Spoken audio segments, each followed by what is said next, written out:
There hasn't been a call, there wasn't a call anytime. All right? So, you know, I'm through. I'm done. Move on. I can't believe you even asked me that question today. I mean, this is ancient history now. Let's move on. You want to talk about today's or tomorrow's game? Fine. I want to talk about what happened 3 weeks ago. Do you worry about his reputation at all No. in terms of being labeled a dirty player? It seems like that's out there now. He's even not if a it's dirty not player. fair.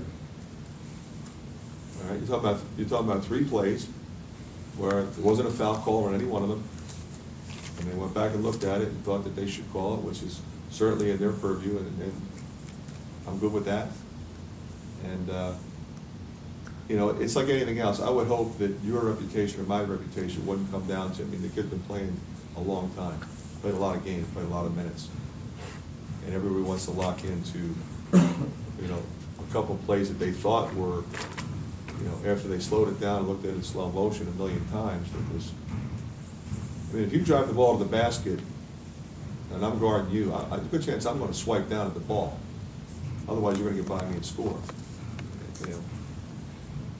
So, Fran, do you think it's just a strange coincidence, what's happened? I mean, I think it's absolutely ridiculous. It's beyond strange. It's ridiculous what has happened. And it's unfortunate because it's the world we live in that people would be talking about. I mean, to think that Adam Woodbury would deliberately poke somebody in the eye. Let me tell you this. If I thought he would poke somebody in the eye on purpose, you wouldn't have to ask me if somebody's going to suspend him. I'd suspend him. Immediately. And he knows that. There's no place for that. And it's not something that, I mean, who does that? I mean, who encourages that? Nobody. I mean, I've been in the game 32 years. At my playing days, nobody has ever done that. You know, so all of a sudden, everybody wants to wake up one morning and convict Adam Woodbury for something like that. I mean, it's just ridiculous. But everybody's an expert. Coach, during your 32 years, did you ever have any run-ins with Dean Smith or Jerry Tarkanian, and what do you remember most about those two? Very limited. I played against Carolina, and I coached against Carolina as an assistant coach. You know, the best memories that I have with regard to Coach Smith is when I worked with Jimmy Black. He was the point guard and threw Jordan the ball for the game winner in '82. And the way he talked about him, and I said this on the Big Ten Network the other day, the way he talked about Coach Smith and how much he loved him and respected him, and it was continuous. And it was, you know, it's kind of like if anybody said anything negative about him, it was a fight. I mean, that's how much he loved him. And I always said to myself, you know, when I become a head coach, I hope my guys feel that way about me.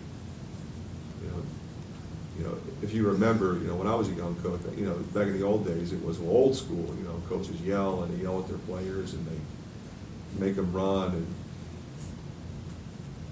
you know, I've never been that kind of guy.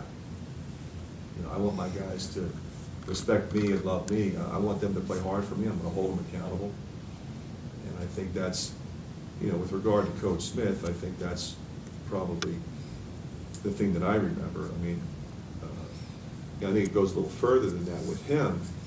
I remember talking to Butch Estes, who was a good friend of mine who played in Carolina in the late 60s. And when I was in elementary school, you know, I remember watching Charlie Scott. And you know, we played the same position. I mean, I'm from Philadelphia. This guy's unbelievable. I hope I can be like Charlie Scott. And I'm talking to Butch Estes 25 years later, and they were on the same team, and they couldn't go to the same restaurant. And he was telling me the story that, you know, Dean said, "Come on, Charlie, we're going to lunch. We're going to lunch." So we lunch. Okay, you walk in, and everybody's looking at him funny, and they sit down. "Okay, Charlie, what do you want?" And they would serve him because he was with Coach Smith. And we look back and say, "I can't believe that ever happened," but it did. And it happened in our lifetime. So I think, you know, he was an innovator on the court, you know, with the motion offense and the four corners and things like that. But he was, you know, a guy of unbelievable integrity. Now, with regard to Coach Tarkanian, I know Danny, his son, well, great guy. I mean, you know, we have a mutual friend, that's how I got to know him, and as a result, I got to know Coach Tarkanian a little bit. You know, I love their style of play, you know, the running rebels and all that kind of stuff. I always enjoyed watching those teams. The best games I ever saw was when they lost to Duke, and that one year after they won the national championship the year before. So I always liked those running rebel teams, but I didn't know him that well.